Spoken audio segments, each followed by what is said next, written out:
Welcome to Just Wanna Quilt, a research podcast coming out of Tulane University Law School, where we explore all kinds of things, stories about quilting, tools, field trips, maybe some famous quilters stop by, and, of course, a little bit of copyright thrown in just for fun.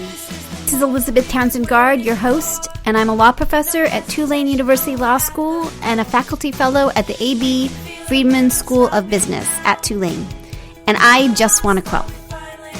So today we talked to Kari of Quilts for the Lady. She actually came to our quilt workshop.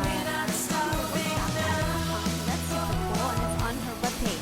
We talked to her about all kinds of things, modern quilting, life, everything.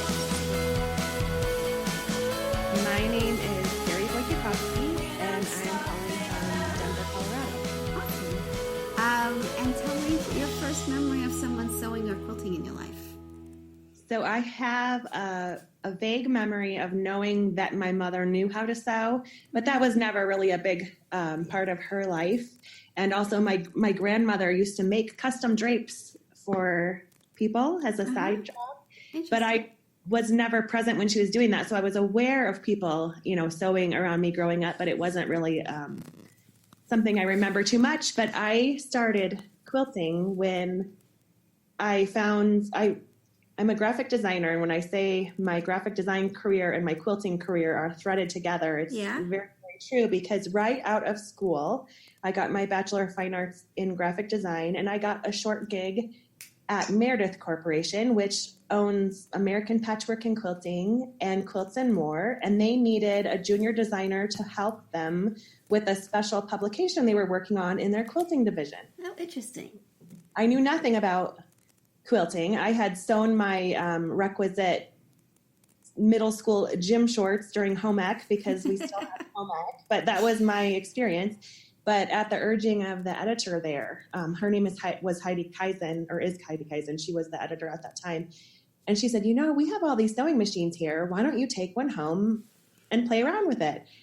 And here I was surrounded by about as much quilting knowledge as a person could possibly be surrounded by. Mm-hmm. But I go home and I get the sewing machine out and I sort of intuitively figure it out. It's not that complicated. And I just jump in and I start, I made my cardboard templates. I go to the fabric store. I kind of dream up an idea. It's loosely based on a quilt that was hanging in one of the offices there.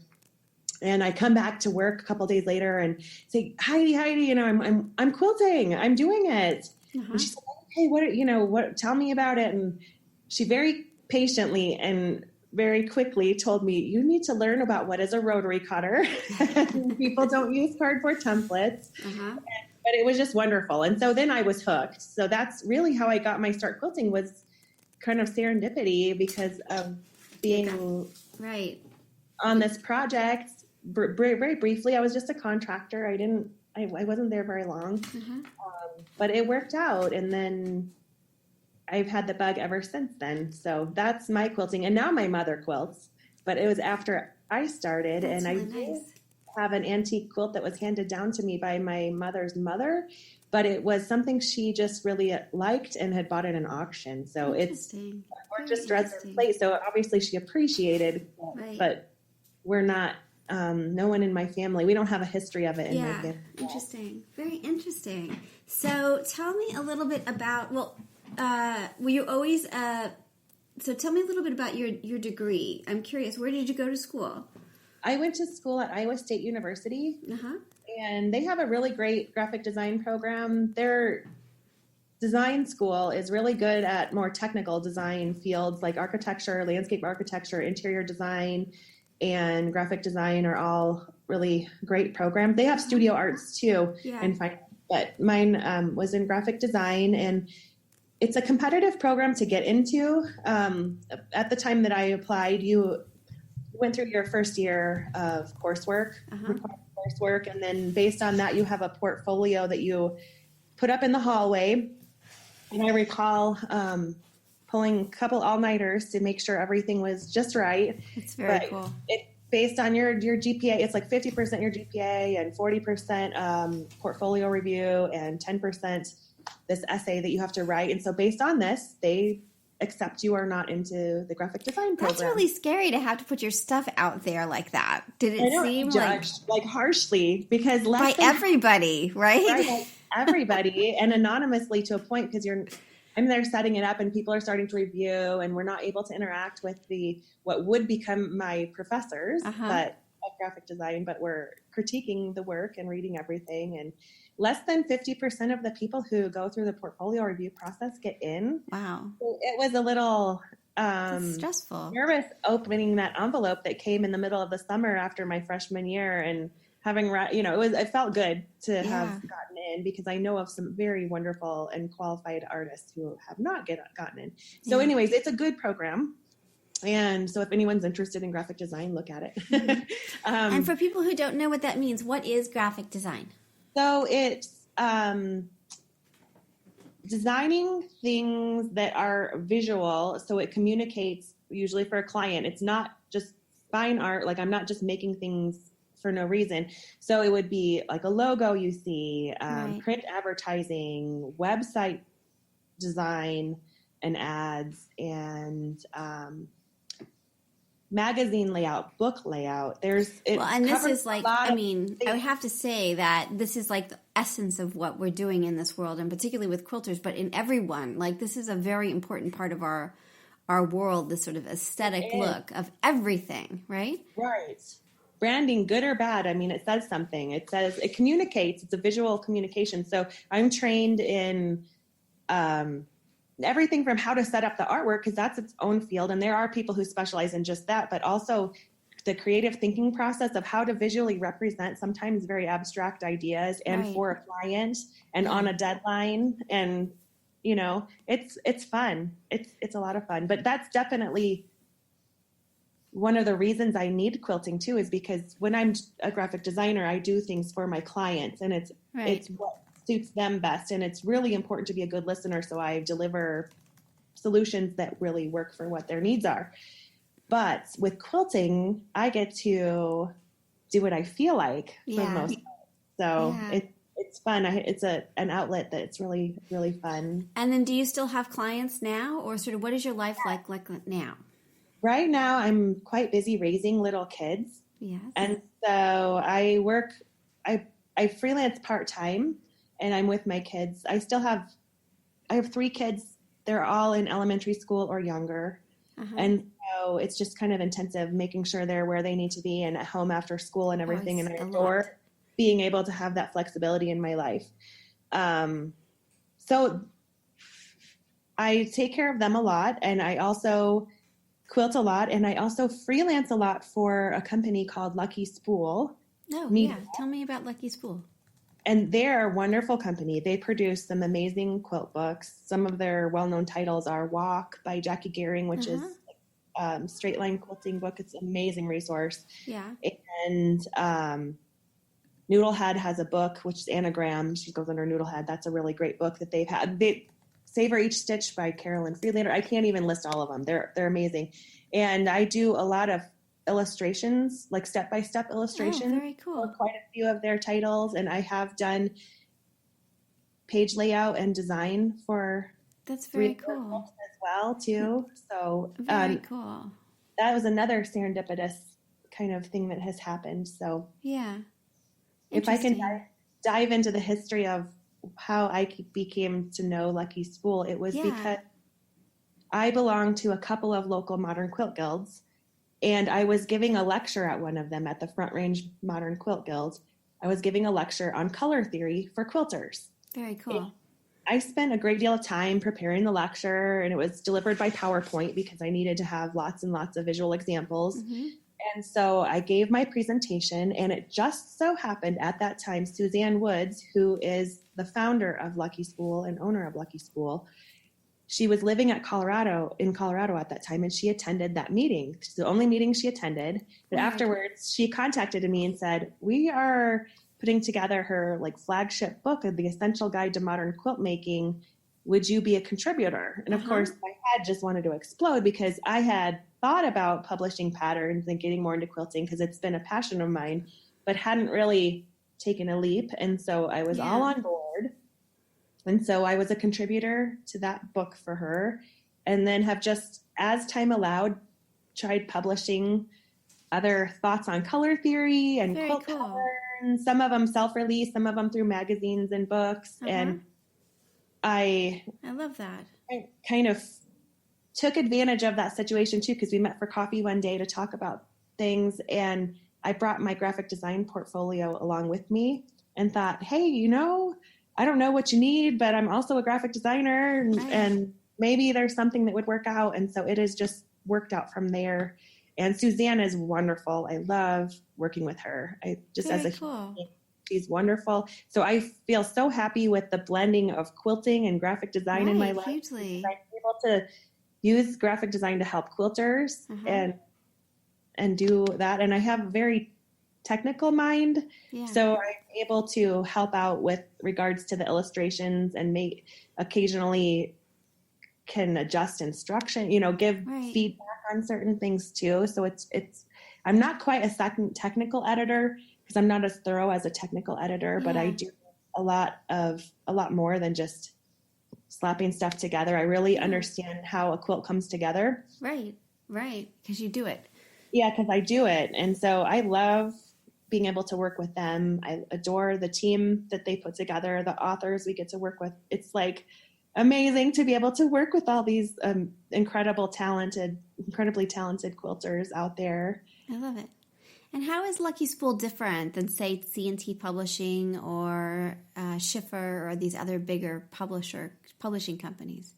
They are smaller operation.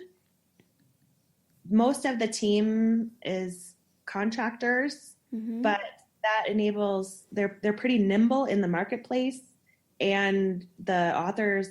It's less of a machine pumping out books, and it's more like if you want a customized solution and high quality. Yeah, this is a really great but small team put together working on each project. Yeah, and so it's smaller. There's less titles per year. Yeah, but still very high quality and lots of attention to all of the details. Yeah, and the lead time to getting a book out there can be shorter and different. Right. Yeah. So interesting. And what about being a contributor? Of course, my two questions with being a contributor are the economics and the copyright, right? So when you contribute something, do you sign over your copyright on that pattern, or are you giving them a license to use that pattern? Usually I'm signing over the license to be using that when it's a magazine or something and it's limited. Or I transfer rights, but in a limited sense. In a limited way. But with the books, there are some limits on it, but it's a lot longer term. It's a lot longer term. That makes sense. Mm-hmm. And then are you getting paid for that contribution, or are you getting royalties, or sort of how is that working with Depending on the book that I've contributed to, some of them have been a flat fee that I'm compensated for, and one of them has been royalties with an upfront advance on those royalties. That's really great. So, and then people always say, like, I get oftentimes people talking about that writing books are not great economically because of sort of the return on it, that it's more sort of pushing up your reputation because you have a book from a famous publishing company. Is that true with Lucky Spool, or are they handling the economics better for authors, do you think?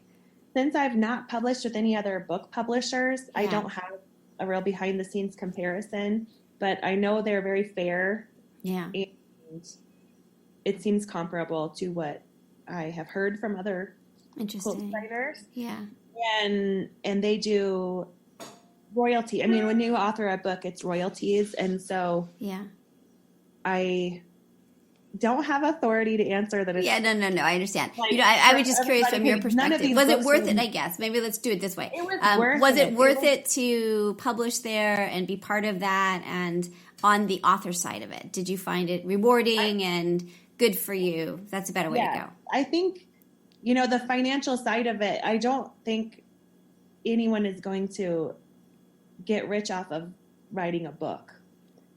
And, that's not going to sustain your life by having a book. Yeah. But it contributes to your income for sure in a positive way. Yeah. And also for me, it was very much worth it in a lot of other ways because it felt good to be recognized as a quilter. Usually. That just feels good to have that affirmation that I'm doing something that's worthwhile. And so there was that piece of it to me too. And I also, I'm out of nowhere. I felt like I was a little bit of a left field choice for that. That's great. So that added to the appeal for myself as well. And I also have a career as a graphic designer. So it was, it's a good fit for you. Yeah, it was a good fit for me. If someone needs to put food on the table in the quilting world and wants to make a go of it, I have heard over and over from people who can do it that you need to have your hands in many parts of the industry and work your tail off. That's right. To make that happen make that work. That's so right. That's is not going to get you there. That's what we're seeing too, over and over again. It's really interesting. This diversification of little bits of money from different aspects is kind of the way you have to do it. It seems like there's a lot of money in the quilting industry, but it's spread very thin. Yes, I think you're right. I totally think you're right. And I take advantage of the fact that I have a spouse with a stable income. Yeah, so totally. Right. That's right. Allowed me to be more flexible with myself. So I feel very, very fortunate for that. That's very cool. And to keep it joyful. I mean, that you're part-time, you have a family to take care of, and you want a part-time job. At least I get that from my side of it, is that I want like my spaces to be joyful. It's not a full-time job, at least for me. Quilting isn't. It's part of my, I don't know what it is. It's part of my job. But yeah, I get that, and you get to do what you want to do without sort of the pressure, the economic pressure to push too hard or whatever. Right. It's certainly valuable that I contribute financially to the household. Yeah. But it's also financially valuable that I am home with the kids, because I don't know how many of the listeners out there will be paying for daycare, but it's not cheap. So it's not cheap. No. And they're little for such a short period of time, right? Yeah. You get like a decade of like concentrated time, but even by the time they're 12, 13, 14, they're kind of on their own doing stuff. I mean, they still need you, but not in the same way. So, it's not this huge, you know what I mean? Like, I don't know. At least, I mean, I only have one, so maybe that, but it was so hard to have one that we were like, I can't think. Like we are going to spend every minute we can with you because we love you so much. So I don't know. I know I've sat down with my husband and calculated we're going to be paying for daycare from 2009 until probably 2022 at some level. So it's a long. We've spaced our kids out enough that it feels like a really long haul. Feels like a long haul. Got it. That's funny. Yeah, I always felt like the days were long, but the years were short. Exactly. Nothing could be truer. Yes. We have been babysitting, this is totally off. We've been babysitting a 6-year-old because one of my colleagues just had a baby. And so she comes over to visit and stays over like once a month. And I am so beyond exhausted after like the homework and getting the bath and doing all the things. Just one night of 6-year-old, it kills the whole family for like 3 days. It's so funny because our muscles aren't built up for dealing with it. It's very funny. I have a 2-year-old, a 6-year-old, and a 10-year-old. So we're like in multiple stages here. Oh my gosh. That's a lot. A lot of time. That's a lot. Yeah. There's not a lot of good quality sleep going on over here. No, I imagine not. Oh my goodness. Okay. So QuiltCon, tell me about the role of QuiltCon in your life, because you've won awards at QuiltCon and you're at QuiltCon. You were at our first workshop, which is so hysterical and scary and funny. That was a very stressful 3 hours. But tell us sort of what role does QuiltCon play in your life? I feel very grateful that it exists for the modern quilt community, because anyone who's interested in that I think of it as an aesthetic versus some, drastic difference from what would be quote unquote the regular, quilt industry. And so I'm just so grateful to the Modern Quilt Guild for organizing and coalescing into this big event where I get to meet with friends from afar. Because I think one of the biggest things I love about quilting or being at QuiltCon and going there is meeting up with my quilt friends that don't live near me and I don't get to see face to face. Yeah. And making those new friendships, because I've gotten to know people that I sat next to in class or bumped into at a restaurant or who knows. I mean, you just make wonderful connections when you're all in the same physical space. Yeah. And the second thing I adore is seeing the quilts in person, because as much as I may have seen a fair number online, because I regularly look at Instagram and follow a lot of modern quilters, there's nothing like seeing those stitches up close and all of the detail and the work that goes into it, and just to be able to appreciate all of that on the exhibit. And of course I take advantage of going to the vendor mall and, you know, seeing what's there too. And in other aspects of it, I love taking classes from people that are sometimes hard to otherwise. Okay, so I did a terrible job of it, but how do you balance your time? Because there's so many people, so much to do, so many quilts. It's so much. Even though it's just not a huge show, right? It's not gargantuan. Right. But still, I just felt like I couldn't get to everything. Do you feel like that when you're there? Or do you plan your time out wisely? Oh, gosh, I don't know if I ever do anything completely wisely, but I try to focus on what my main objectives are, like what's most important to me. So if it's friends and seeing the quilt, then booking up heavily with classes back after back after back is not going to work for me. It's not a good choice. And so I try to take advantage of the fact that I can go to these lectures and classes and balance out what my priorities are there, because of course registration fills up lightning fast. For everything. All the classes. I mean, you need to really register. If you need to be a member of the Modern Quilt Guild and register the moment that registration is available. And I've learned if I don't know if I want to give away my technique that lets me get in the class if I want, but I will anyways. But it's helpful. Those highest priority things, just put those in your cart and check out as quickly as you can. Interesting. And then go back later and figure it out. The lecture, other things that will fill in the holes. But if there's something, but if there's somebody you really want to take class from, just do it fast. Don't do it fast and shop. Put anything else in your cart. Like, don't look around at everything else. Go quickly through the system as you can and check out. So that's your greatest hope to get into those really key, important events that you have to pay for at QuiltCon. Yeah. But I try to not have anything more than like one or two classes, maybe some lectures, and then leave most of the days open, which going into it, I feel like, am I really taking advantage of it? But I'm always so full. Yeah. There's always so much to do. It's constant. Yeah. There's so much to do. It's really remarkable. It's so interesting. It's great to have groups that you meet up with. This time was really nice. I'm in a bee called Be Social. And so I spent a lot of time with those bee mates doing, like, looking through the exhibit, meeting for lunch, for dinner, and getting to know them. And because we're a virtual bee. I mean, we send blocks off from Canada to Florida, Georgia, Louisiana, California. We're all over the place. So to spend time in a space together was really fun. That's really nice. It's kind of amazing that you can have friends online. I mean, I know it's dorky, but it's kind of amazing how deep the friendships are that people are making online, that you do see each other eventually, but that being physically present with each other isn't necessarily needed. It's great. It adds to it, but it's kind of amazing. And it actually just solidifies it, I think. Like it just grounds it even more. Do you find that to be the case too, with sort of the relationships you're building online and then seeing people at these conferences? Definitely. And I think, I don't know what it is, but there's something about being interested in the same hobby. Yeah. I wonder if our brains are wired in a certain way, or we have a certain outlook or need in the world as we travel through it. And there's a connection that I feel with my quilting friends. Yeah. That I don't have as much. I do have best friends who aren't quilters too, but I feel a connection. I keep, we've been doing this project for a year and a half now, and we talked to like a lot of people. I feel like it's part of the whole quilting thing, like its tradition, like something about its history and what it is and how you do it, that it makes it these deep connections, that it is people sitting around sewing together and doing like something about like that's different than, say, scrapbooking. I don't know. I mean, I'm not saying like I don't know about scrapbooking, but it just feels like there's something,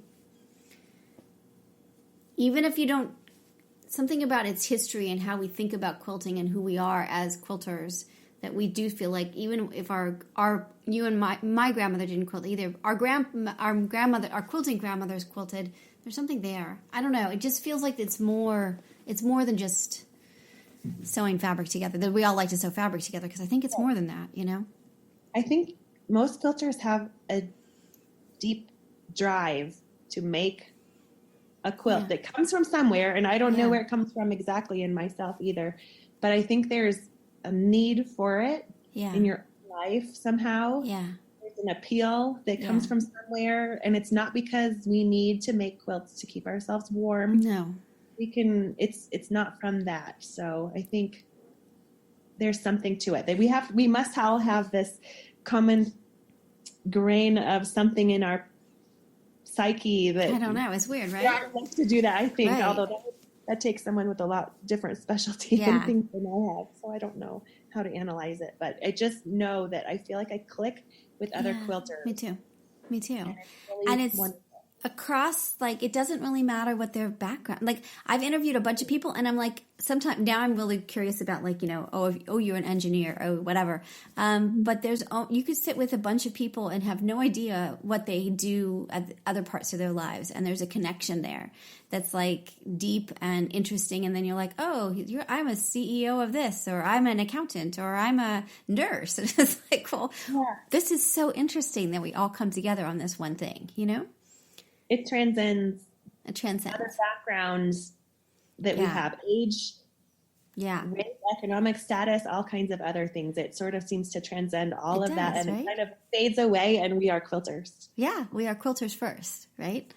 It's very interesting. The other thing I love about it is, at least from the experiences I've had, is that quilters get that family trumps quilting. So if you're like, look, I have to go pick up my kid, I can't come, they're like, that's fine. There's a kind of, and I really like, because in my other life, that is not the case. I think that's really great too, that there's a real sense of like, we know that we all have obligations beyond quilting, and we're respectful of the fact that sometimes we just can't do everything, or we have to go do something else, and that's totally okay. And I love that about it too. The supportiveness of a community that says it's totally okay, that of course you got to go deal with your 2-year-old. Like they come first, right? Like that's like, you got to go do it. Like that's it. So I think that's cool. I wonder if it's because it's a female-driven industry by and large. Not that I would ever encourage a man or anyone, no matter what their gender status may be, to quilt. I would love to have that community be more inclusive that way. Yeah, I agree. But it's women, and women are often mothers and daughters and aunts. Right, we're pulled in 1,000 directions all day long. And the quilting space, I always also feel like quilting is kind of a feminist moment, because it's like this whole room, Virginia Woolf, a room of one's own, that we spend money on ourselves, we require space, that our families seem to respect that in some way. Like there's a weirdness, like I keep seeing this over and over again of like, husbands that build tables, or like families that recognize, like there's a weird kind of like, this is the quilting time, and I get that, right? So, and I think our lives are not built that way often, that we are, as you said, beholden to children and parents and bosses and people and all these people that expect, neighbors and schools that require us to do stuff. But that somehow that space of quilting is ours, and that it's like almost the space, again, this very kind of moment of like, this is my time, my space, which I think is really interesting too.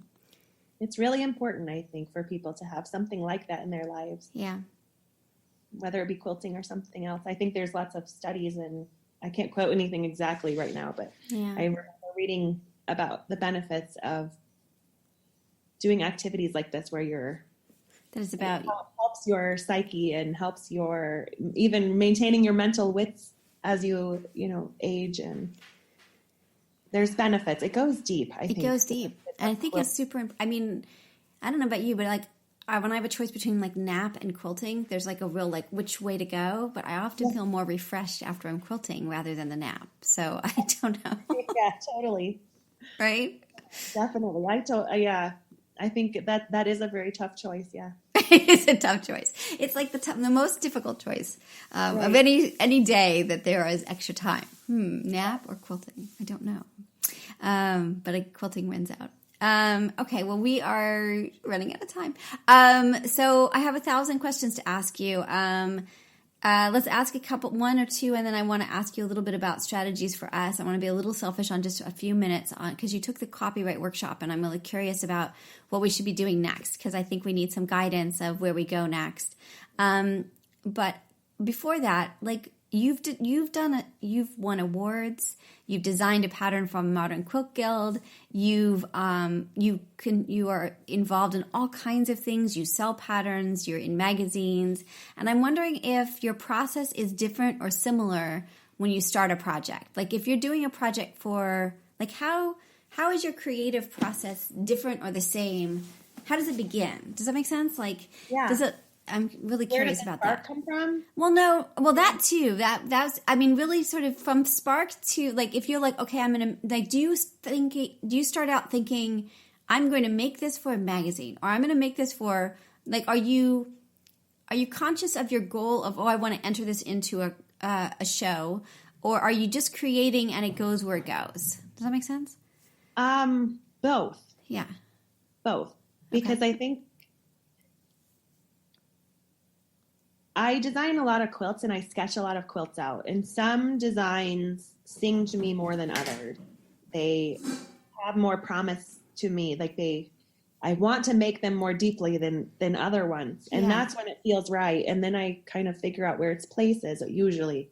But there have been times where, like, as I contributed to the Essential Guide of Modern Quilt Making, I needed to make a quilt that fit the concept of what was happening and what I was talking about, color theory. And so I needed to think about what that quilt could be and help people process what that some is. of the things I was talking about. So there were more goals in what I was doing. And I think that's where my graphic design background is of a big benefit, because I'm used to kind of trying to communicate something visually. And how does that symbolism come through? Much like you did with your copyright. Right. Like creating the symbolism, and where does it come from? And there's lots of ways it can come out. Yeah. But what speaks to you the most? And so there's definitely times where I've done projects that are with purpose and thought beforehand. And the Denver Metro Modern Quilt Guild had a show about a year and a half ago at the Rocky Mountain Quilt Museum. Uh-huh. And it was called How New is Modern? And we had inspiration quilts to start from and to act as a seed. And so then we used those as inspiration starting point. Mine was Robbing Peter to Pay Paul.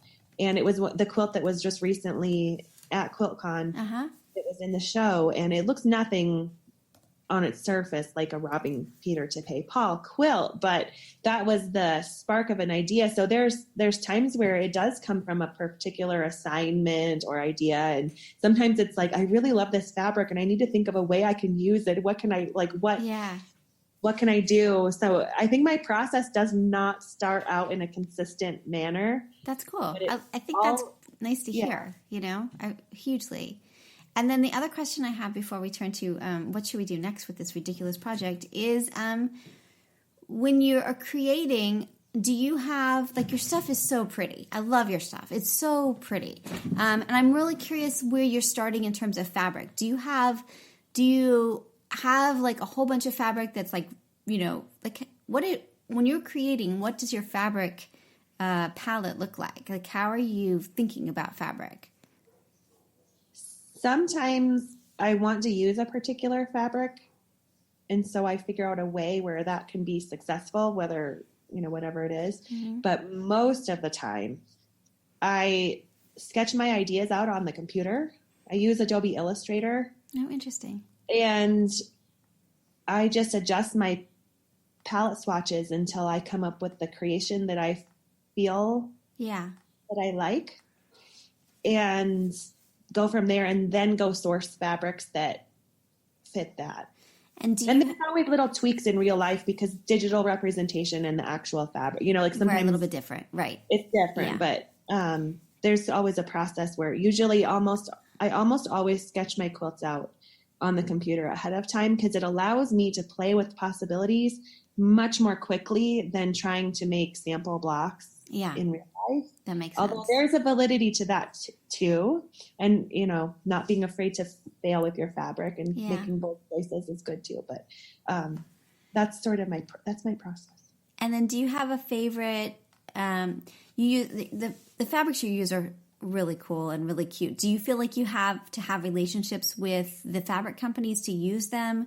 Like when you're a professional quilter, like what's your relationship with fabric in terms of what you're using in your patterns? Because then suddenly everybody's going to be like, oh, I want to make it like that, right? Like, or Right. like you're advertising sometimes fabric, like you've got a really cool one that's got a bunch of owls on the back, right? So it's something that's going to clearly be displaying, so that's the first question. Then my other question is, do you have a particular like fabric line that with your solid colors? Do you have a particular like go-to place that you like, or do you use solids from all kinds of companies? So what's your relationship with fabric companies, I guess, in terms of designing? I have enjoyed a couple of projects I've done where I've had a fabric line given to me and helped with a blog hop. Yeah. One for a friend of mine, Amy Friends, that I was super excited about that fabric that she had put out. And then another time with Art Gallery. But I don't have a consistent relationship with any particular manufacturer. I really don't want that tie right now. I don't want that limit on my expression. So I generally just source fabric from all over the place. It's much more important to me that the color works out the best. Interesting. And then beyond the color, then I start looking at other details and the textures. I really love working with Essex linen because it adds a different element to the quilt. I'm really enjoying a lot of the woven fabrics I'm seeing popping up in the market, where it's like plaids and different things. Yeah. So I just love, I have certain designers I definitely gravitate towards, but I care much more about expressing myself and actually prefer not to stick with like a line of fabric or some in general. That's not as fulfilling to me personally. Yeah. And do you feel like if you're sewing for magazines or you're creating a pattern, does that change that relationship with fabric? Do you feel like then you have to, like, how does that, like, if you're making, like, do you know what I'm saying? Like, does it change, like, I don't know. Does it change it? I think if I was a more business conscious person, it would certainly serve me well to think about a shop kitting something or being able to do that. So there's definitely a push and pull with regards to that. And in the end, I'm letting my artistry side take more sway over the saleability of it. Yeah. And often using solids is is advantageous that way because solids are more flexible. The print runs, are more consistent. There's lots of colors in the marketplace. So it's a little different, but so do you see differences in solids, and do you have certain companies or certain lines of solids that you like? Because we're now sort of looking at solids. It's interesting. Now we're like, what is a solid? Just like. Well, I don't know if Essex linen counts as a solid, but I certainly look. It's nearly a solid. It just has a little bit texture, and the shot cottons of various types.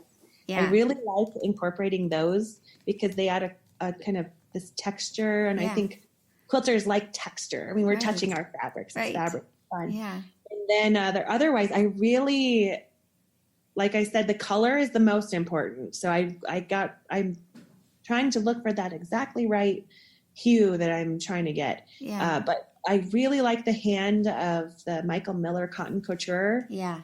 And I have some of that. Art Gallery also has a more similar hand. I really like those. Free Spirit and Moda are also up there. But it's hard to beat all the colors available with Kona. Yeah. And paint box solids are also great. I think there's a lot. We are so lucky that have there so are many quality solid fabrics. You just want to make sure it's 100% cotton. Like at Joann's or big box stores, you have to be a little careful because they also carry in bolts right alongside some broadcloth blends that are with polyester, and I don't like working with those. Do you feel like you can mix and match from these, like the solids are, because I started when I was at QuiltCon, I started to realize that the solids have different texture, they have different weight.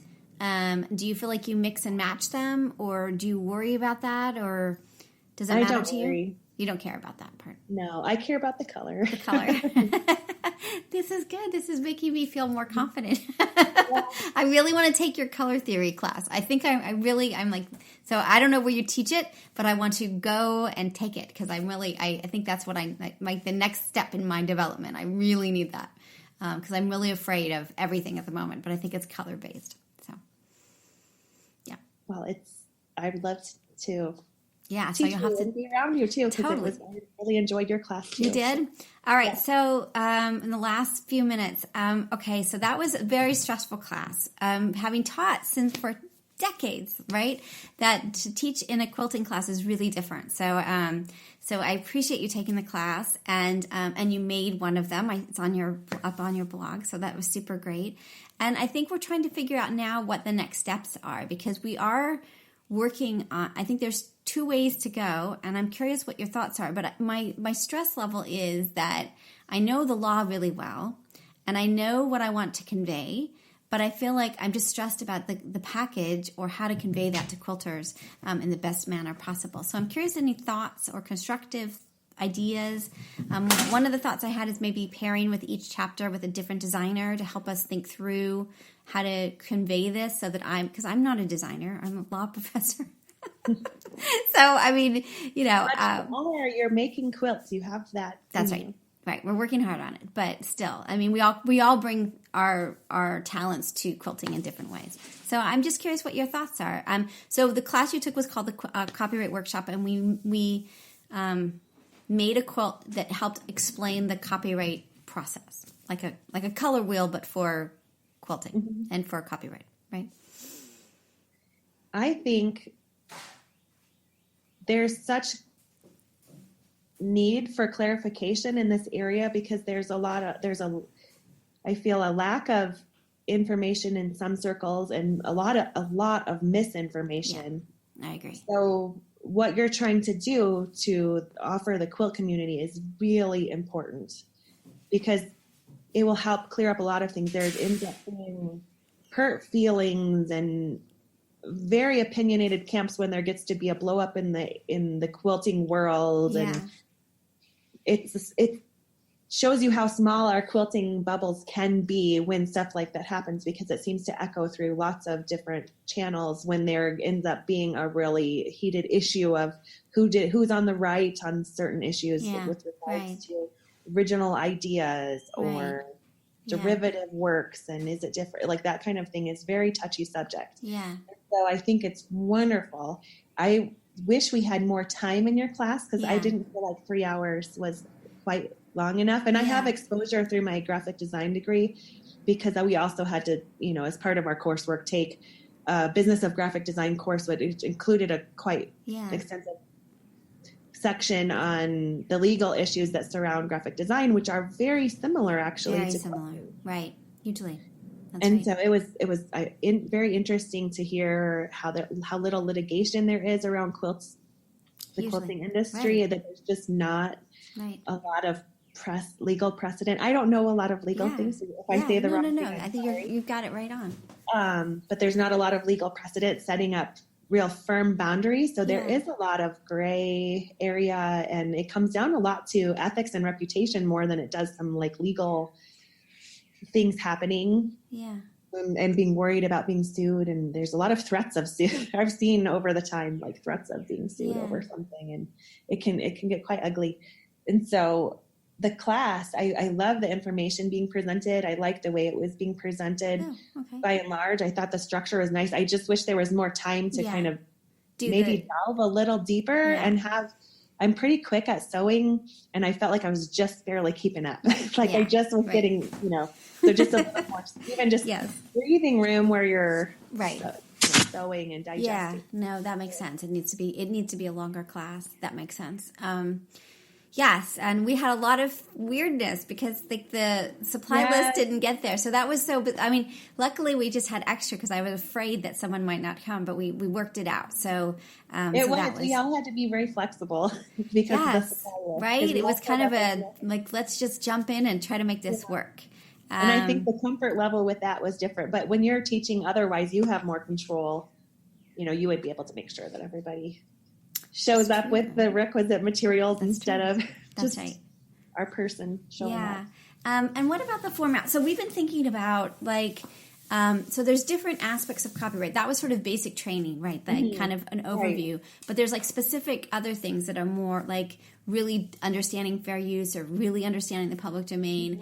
So we are sort of thinking about these to have a pattern with each chapter, because I'm afraid that if you read it, you won't understand it. So that's my worry, is that it's hard to absorb it. But it feels like if you are sewing it, you'll better understand it, which I suspect you feel like with your color theory class and other things, that people have to engage with it to understand it. Do you feel that way as a teacher of these kind of bigger concepts? Definitely. And it helps when you experience and go through some issues and are making choices and are sitting there for a longer period of time working with it and thinking about it, it just soaks in your brain better, and you can think about it on a deeper level than if it's just a lecture where you're kind of touching on certain points and going through. Even no matter how great your examples are, it doesn't connect on that same level. I totally There's less agree. growth. There's no you don't ingest it in the same way. Like it stays kind of it stays up here of like and it doesn't really I don't know. I feel like it needs to be part of. And it's interesting because I made my my baby class, my intro class at the law school, do the exercise, and they are far better at intellectual property now than my other classes. They learned it faster. They get it. It's more, so it's really interesting. We did it as sketches. They had to do it on their computer. They didn't have to quilt it. But it was really interesting to see that was, and I guess you could do it as a sketch class too. I mean, I guess you wouldn't have to sew it, but I don't know. But quilters would connect with that more. Yeah. I mean, if it's for quilters, they would connect with that. That's what I think is you sew it. Okay. What do you think about the idea of pairing up with people? Like to not have the stress of design on my side, because that is very stressful. Well, and I think in the class, that was not stressful for me to come up with the design during class. But I think some people, and QuiltCon tends to be an audience of quilters who are more, they're full on, they're like into it. Right. And then some people just want puzzles. They want a pattern. They want to understand it. They want to do it that way. Yeah. And they wouldn't, I think some quilters I would foresee possibly not liking a free form, just choice of picking whatever feels right to you, where some quilters would. So I think, I don't know how you bridge that, but having something available that like you can do this, or feel free to. Yeah, right. That's what we kind of, right. So just do a simple pattern that they can use if they want to use the pattern. Otherwise, they can sort of go off on their own and do whatever they want. Yeah. That would, I think, help people. And it would take, because when you're learning, I don't know as much about the pedagogy of learning as you probably do as a professor, but I think when you're learning, if you have an extra stressful element that's outside of the subject you're trying to learn, you cannot deal with the rest. You need to focus on what you're doing. I totally agree. It's going to disrupt, and so you want them focused on what they're learning and not what they're sewing. Yeah, exactly. I mean, it's not the like design elements, especially if that's not their comfort zone. You don't want them feeling stressed out by that. So having a designer or somebody, that's right, yourself having a prepared. That's right. Thing coming out and leaving it open, saying like, it doesn't have to look like this, yet this symbolism is important. Yeah. You can interpret it as you want if you're comfortable. Right. But here is a big, are you still there? Yeah, it's cutting in and out. We're going to run out of time. Okay. Can we do a part 2? I'm so psyched about chatting with you, and I have like 1,000 things left on my thing. You're insanely awesome, and I want to keep chatting with you about both your life and also our ridiculous project, because I think you experienced it, but you're also a graphic designer, and you do amazing things. So I would love to chat more with you about our next steps, if that works for you. Oh, it does, for sure. Cool. Awesome.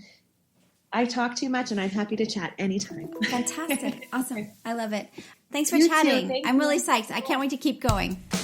Thank you. Okay, bye. So you've been listening to Just Wanna Quilt, a research podcast coming out of Tulane University Law School. And I'm Elizabeth Townsend Garr. If you like this podcast, keep listening. Also, we have a Facebook group. Come join us. We talk about a lot of things. We also have an Instagram account. And of course, most importantly, I really hope you get a chance to quilt today.